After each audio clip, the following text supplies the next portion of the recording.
Hi class. I wanted to give you some tips on how to work on trees, how to draw trees, and maybe how to render them both in line and with value. I'm going to show you some examples first, some trees that I've drawn throughout the years. These are a couple sycamore trees I drew in a very light pencil.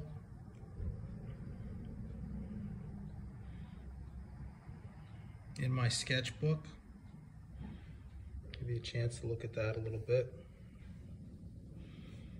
See how I use cross-hatching to kind of render the value. These were early morning drawings, if I remember correctly. Here's another one where I kind of capture the gesture of the tree. It almost looks like a dancing figure. Here are some trees that I've done in color on small pieces of paper on river walks I've taken over the years. You know, I limited my palette. You know, I either take color pencils or perhaps crayon and go out on walks and find places that I thought were interesting to draw. And then I'd work on top of these drawings on, you know, small pieces of paper. They're all 4 by 6 inches. Kind of gather information as if they're studies for future drawings. And I'm actually going to work one of these up for you. Here's another one of a single tree with a number of trees in the background.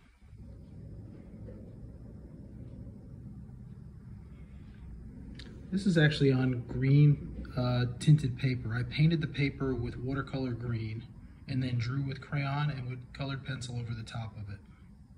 Kind of creates a certain atmosphere just by starting up with green instead of starting with white. Different feel. Same's true here.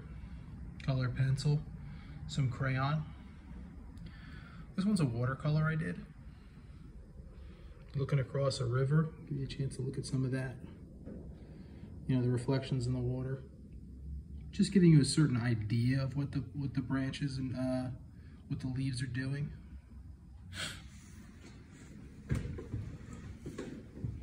This is out a window.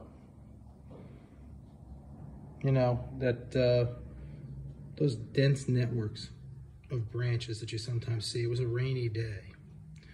So, anyway, that's how I'd start one. Now I'm going to take my pencil and I'm going to render one for you for a little while and let you watch how I would work on it. I'm going to do this tree. It's up here now. So give you a chance to look at it. Certain things you have to consider.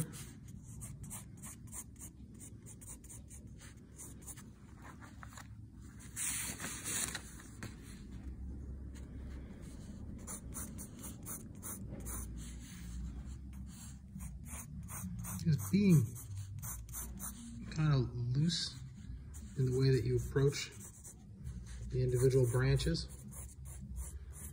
Look at the spaces between the branches. That's really important. In those shapes, we've worked a little bit with negative space. Think about that when you're doing the trees.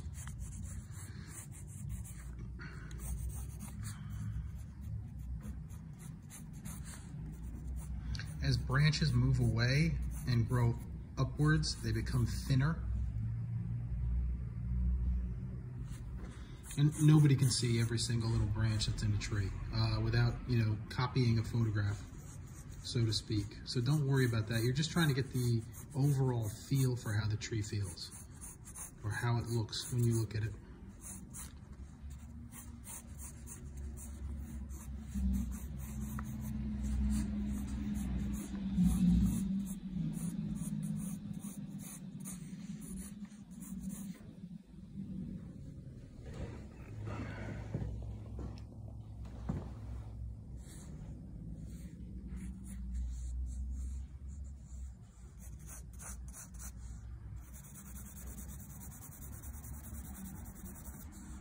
I want to start adding some value. I'm going to do it quickly. This is an HB pencil, and I'm adding light and shadow. And the shadow I'm adding is just by, you know, moving my pencil rapidly along the length. And I want to be consistent. darkness on this side here. It's going to have the same situation here. It would have the same situation probably here.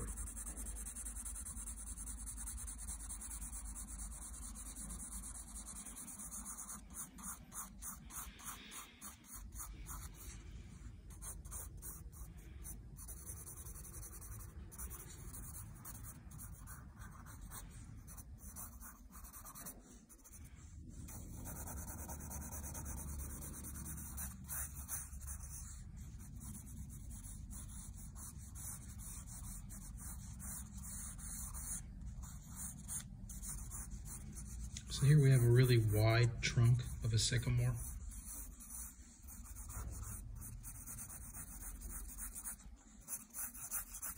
And the way I've situated things right now, the light source is coming from this direction. It's rising in the east.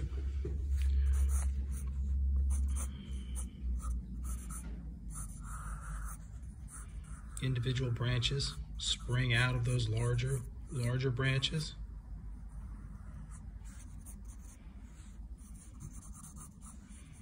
Where they attach, they generally are a tiny bit wider.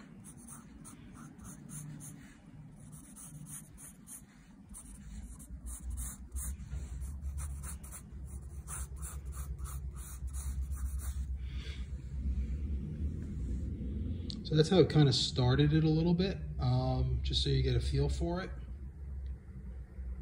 Now I'm going to work on it a little bit more, and I'm going to go to stage 2, and I will post that following. So here's stage 1 of how to start your tree drum.